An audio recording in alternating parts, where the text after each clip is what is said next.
Hello and welcome to Contemporary Philosophic Views of Education. This is Guy Glidden. I'm going to be working with you this 8 weeks, and I'm going to start by providing you with 3 screencast videos so that you got some information to get started with the course. Now, this is going to be one on Let's Get Started, which is an overview of the class, and you can look at these in any order. All of them are less than 15 minutes in length. The other 2 are going to be something about reading this before you buy the book, a good thing to do. And finally, I'll give you an overview of assignments for the course. So this will get you started. We've already talked about the videos, and you will get a copy of these links in an email message that I will provide. They will also be provided, the links that is, in the Moodle website. And in addition, you will have a copy of the PowerPoint slides that go along with this. So you can also keep those for a record after the fact. A little reminder, don't think many of you need this, but we do use Moodle as our course platform. It's rather important. The best thing I can say, and the simplest thing, is simply if you are having any problems at all with your Moodle website, can't get access to it, can't get things to locate it to it, Cindy Korn is the expert on this, and she's the gal to contact. You probably already have her email address, but here this provides you with it one more time. Let's get right to the punch. I'm going to give you an example right here of a philosophy that probably none of you have ever heard of before. It's simply called Kaizen. It's all about the concept of continually improving, continuous process improvement, and it's the basis for something called the continuous improvement model, which is used by both education and business institutions and businesses.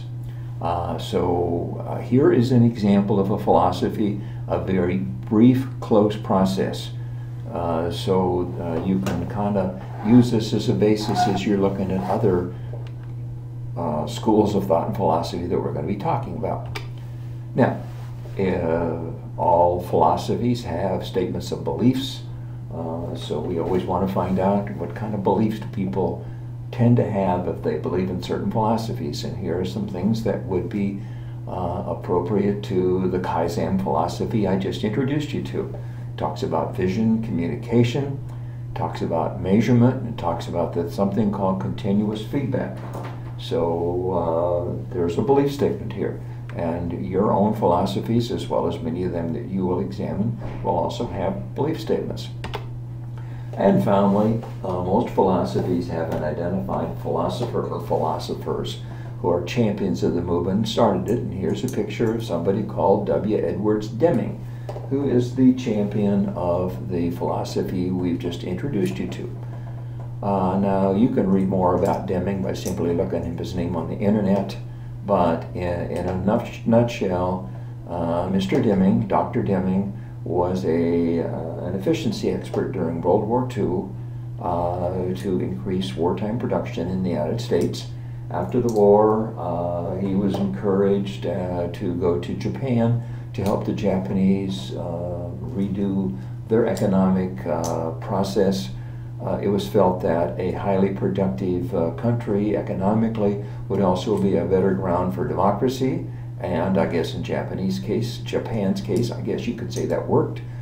He worked there, and most of the people in the United States next learned about Deming in the 1970s when Japanese electronic products became very successful and really transplanted many U.S. economics firm. And people couldn't figure out that until they started looking at the quality.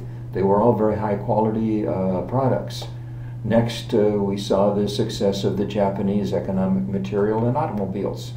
And Japanese automobiles became known as experts in what we call fit and trim. In other words, new automobiles, the parts worked, they fit together, they had a neat design, and they were well developed. So we'll talk about possibly Mr. Deming later in the course, but this gives the basis for now the idea, and it was kind of the idea of something that's much bigger in Japan than it is here, about the idea that quality comes first. And many Japanese businesses today say If we take care of the bottom, if we take care of quality, the bottom line will take care of itself. So now what I've done is I've introduced you in 3 brief slides to a philosophy, some belief statements, and a little bit about the philosopher that was kind of the basis. And this might give you some clues about things you might use to investigate other philosophies. This also says something about the course. It should tell you that we're going to have a very broad definition of the concept of philosophy. So many ideas are fair game for being a philosophy, not just the few that some of you may remember, like idealism, realism, that go way, way back when. And we'll use a very appropriate research concept. In other words, we're going to be interested in this class in encouraging you to look at the genesis of ideas by doing some research techniques. Looking up information rather than guessing. So we also want to look very much at the relationship of philosophy and behavior. One of the one I just showed you, the quality improvement, there was a direct relationship between philosophy and behavior. In other words, if you really believe fervently in the idea of continuous quality improvement, this would probably have an impact on your behavior. Is that true for all philosophies? Well, that's something we want you to investigate. Let me just talk briefly about 5 different schools of thought and philosophy, and in the context of this idea of looking broadly at philosophy. The first 2, idealism, realism, I selected because they're very old ideas. They go back to ancient Greece. They're interesting in several points of view. Number 1, they developed historically almost exactly at the same time, as though there were 2 different camps of people, and some were idealists and some were realists, and they really viewed things differently, and they, as I said, they developed about the same time. Secondly, they're interesting because even though they developed a long, long time ago, we still have primary source documents about both idealism and realism by authors from ancient Greece that we know the names of. So that's kind of significant from that time period. So that would give you an idea. And third, they're kind of significant historically because although lots of people were looking at the meaning of life at that time, they did it by looking at religious concepts. And idealism, realism, as they initially were developed, are kind of independent of religious thinking. So those are 2 from very, very old ideas. I brought 2 new additional ideas in from the 19th century, pragmatism and existentialism. And the reason I brought those in is very simply because they were both developed as kind of alternatives to ideas that their proponents thought were out of date. Now, I'm not going to go into depth in this process. This is part of what we're doing in the course.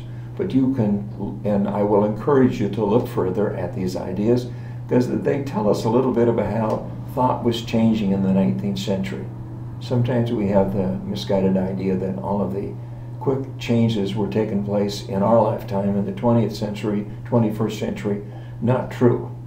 One idea, and I'll just add this thought and then I'll move on quickly. Pragmatism is interesting because it developed soon after the publication of the book Origin of the Species. And as Origin of the Species kind of put on an ear our thinking about how living things developed in our world, pragmatism said may have been a philosophical reaction to some of the new ideas that were developed as Charles Darwin published Origin of the Species. Finally, I've already provided Kaizen as an example of a new philosophy, and this will simply tell you there are lots of new ideas on the horizon, and many of them can be viewed as philosophies. We'll be looking at some of those in this class. We've already talked about the idea that we're going to put a lot of emphasis on documentation and verification. In philosophy, I guess I'm of the opinion that it's hard to identify ideas as being right or wrong simply by looking at the idea. Some may be more appropriate than others. That's for you to decide, perhaps. But for our purposes, you're not going to be evaluated in this course on what ideas you choose to look at. It's how you're going to look at them. how completely you take the concepts of documentation and verification of ideas. So looking for primary source documents and looking for original thinking or well-documented ideas is going to be important. A couple other ideas, and then we're going to move on quickly off of these. We've already talked about this. This course is a vehicle for simply looking at lots of ideas, but it's the way we're going to look at them that's important, not necessarily the ideas we look at. Also, this course does not have an immediate practical payoff, and that's different than many of our courses in this graduate program, in the Building Leadership program, and the ESL program, and the Reading Specialist program. Courses are provided that are going to have immediate payoff in the world of work. That's not going to be the case here. So look at that. Finally, a couple ideas about simply the way we do business in this program. We believe in flexible delivery. That's going to apply here. We're going to look at lots of ways to communicate. We're outcome-based. We're going to be looking at how you complete projects in this class, and we're going to be looking especially at your writing, and that's going to be important here. There are 5 assignments, but that's the topic of another video. Won't go into those, but we will go into the process here. And finally, a little bit about where to start. Well, I'm going to upload these new sets of videos to you on the 22nd of October, and you'll also be getting some information. But if you want to start looking at things here, we're going to be looking this week at the personal philosophy statement and the Rossbarger inventory. So we'll be talking with you about those things, and you'll be looking at seeing lots of other materials from me very quickly. Thank you.